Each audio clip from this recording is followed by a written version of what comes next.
Hello, Milling Stevie fan. This is Milling po. Ano pong ginagawa nila? Kamusta po kayo? At tayo po'y grabe sa ating ginagawa sa ating patio. Yan po ang ating mga magandang mga nairipad. At tayo po ay may humahabol pa sa ating garden. So, try po natin buksan ito. Itong napakalaking box. Oh my goodness. Hintayin po natin.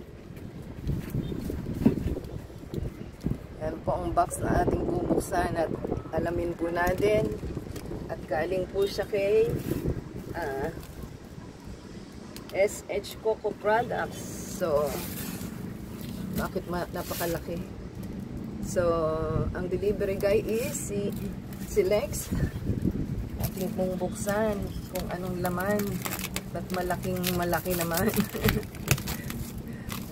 Try po natin tignan kung ano itong items natin today. At hindi natin alam kung ano yung dumarating. So, rice hull po siya. Si SH Coco Product. Bali, binili po natin siya ng 3 kilos, 64 pesos, 64 yung items, binayaran natin 155.80. So, yan po ang ating items. Grabe, 3 kilos lang, ganun nakalaki. Para tayong nagbe-birthday sa ating pag-unhaul na to. Okay, malapit na po ang ating birthday. Hintayin lang po natin. Na-late po yung ating items at tayo po ay nakapag-refund. So, ang ating item is yung rice hull. Ano tawag nyo doon? Ipa?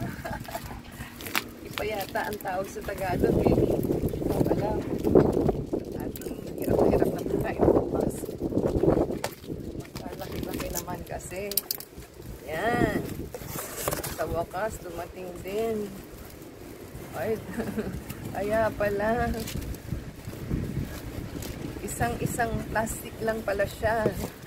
So, isang plastic lang po at 3 kilos 3 kilos daw po ito. So, kukuha na lang tayo para mag-mix. Grabe. Kaya pala, ayan, kita nyo po, isang ano lang, sana ginawa man lang tig-tatlong para at least, diba? So, yan po ang ating items for today. Na-late po siya. Magre-repack na lang po tayo ulit. Saka natin ilagay. At hindi po natin na ihihapol ito. Till next time po, give us a thumbs up, comment lang ang video po, and subscribe po sa ating channel. Support po ang ating channel. Please play the video from beginning to end. And that's the Facebook, Twitter, TikTok, and Instagram. Until next time, God bless everyone.